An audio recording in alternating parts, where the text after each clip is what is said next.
नमस्कार मित्रों, उड़ान स्टडी राजस्थान यूट्यूब चैनल पर आपका स्वागत है। आज अपन शिक्षा शास्त्रीय मुद्दे रीट है, इसके अंदर जो अपने शिक्षा शास्त्रीय मुद्दे हैं उनके पार्ट के रूप में पर्यटन है, जो कि शिक्षा के अंदर नवाचार, उसका अपना टॉपिक चल रहा था। आज अपन है पर्यटन विधि है, उसके बारे में देखेंगे। इसका क्या महत्व है शिक्षा में, इसको किस प्रकार से महत्व दिया जाता है, इसके अंदर क्या इंपॉर्टेंट बातें रहती है, उन सभी के बारे में अपन कंप्लीट देखेंगे। यदि आप रीट की तैयारी कर रहे हैं और एसएसटी है आपकी, तो ये वीडियो आपके लिए बहुत ही इंपॉर्टेंट है। पर्यटन, जब हम आमोद प्रमोद अथवा मनोरंजन के लिए कुछ व्यक्तियों के साथ लघु अवधि के लिए किसी यात्रा पर जाते हैं तो इसे भ्रमण कहते हैं। उसे क्या कहते हैं? भ्रमण की संज्ञा दी जाती है। यदि इस प्रकार के भ्रमण को शिक्षा से जोड़ दिया जाए, यदि कोई भ्रमण किया जा रहा है और किसी शैक्षिक उद्देश्य से किया जा रहा है तो उसे अपन क्या कहते हैं? शैक्षिक भ्रमण कहते हैं। ठीक है। पर्यटन शिक्षण का वे नवाचार है जिसमें बालकों को किसी ऐतिहासिक, भौगोलिक, सांस्कृतिक अथवा पारिस्थितिक तंत्र से संबंधित किसी स्थान पर प्रत्यक्ष दर्शन के माध्यम से स्थायी ज्ञान दिया जाता है। तो यहाँ पर अपने को क्या ध्यान रखना है, ये जो पर्यटन है या फिर शैक्षिक भ्रमण है, इनके माध्यम से एक तो प्रत्यक्ष दर्शन जब होता है तब है क्या, कौन सा ज्ञान मिलता है, मतलब ज्ञान की, कैसे ज्ञान की प्राप्ति होती है, तो स्थायी ज्ञान की प्राप्ति होती है। बात करेंगे इनके एक डेफिनेशन की, तो इनकी डेफिनेशन है गॉर्डन मेलविन के द्वारा दी गई है। तो गॉर्डन मेलविन ने क्या बोला है?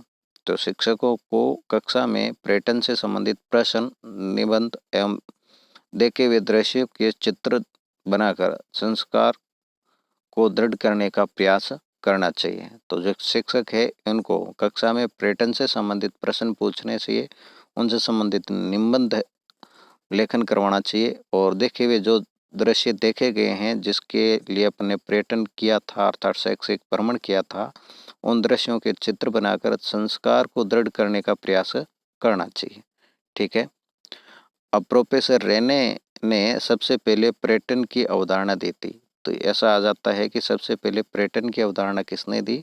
तो प्रोफेसर रेने के द्वारा। और उन पर प्रोफेसर रेने ने भी एक डेफिनेशन दी है कि भ्रमण बालक का ज्ञान स्थायी बनाने के साथ अनुभवों के प्रत्यक्षीकरण की समझ को पैदा करता है।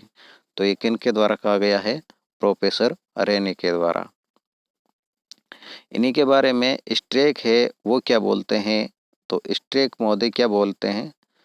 शैक्षिक पर्यटन विद्यालय की चार दीवारी से बाहर शैक्षिक उद्देश्यों की पूर्ति हेतु समायोजित भ्रमण है। ठीक है। जिसमें बालक मनोरंजन के साथ साथ वास्तविक ज्ञान का भी प्राप्त करता है। तो यह स्ट्रेक के द्वारा दी गई परिभाषा है। इसके बाद में यदि बात करें तो जो पर्यटन है इनके गुण अर्थात लाभ क्या है? तो पर्यटन विधि द्वारा विद्यार्थियों को प्रत्यक्ष अनुभव प्राप्त होता है। पहले तो क्या है? प्रत्यक्ष अनुभव प्राप्त होता है, क्योंकि जैसी वस्तु है, जैसी घटना है, उनको एक वास्तविक अनुभव प्राप्त करते हुए वो देखते हैं। सामाजिक अध्ययन से संबंधित वस्तुओं को संग्रह करने के अवसर मिलते हैं, क्योंकि सारे भी स्थल, जो भी स्थल होते हैं, सामाजिक अध्ययन से संबंधित होते हैं, तो उन वस्तुओं को संग्रह करने का भी उन्हें अवसर मिलता है विद्यार्थियों को।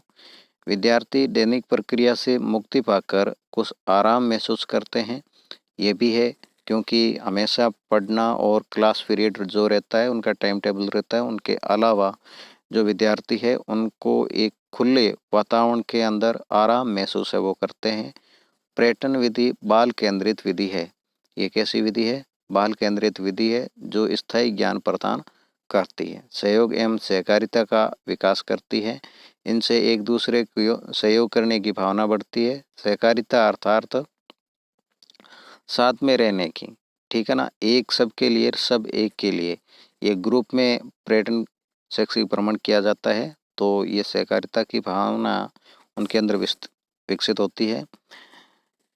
इसके द्वारा नेतृत्व, सहयोग, आत्मविश्वास, योजना बनाना आदि योग्यताओं का विकास होता है। इसके द्वारा कई जटिल तत्सम प्रत्ययों को स्पष्ट है वो किया जा सकता है। देखो पर्यटन विधि के लाभ हैं तो इनके कुछ दोष भी हैं। पर्यटन विधि से स्कूल के अन्य कार्यक्रमों में बाधा पहुंचती है।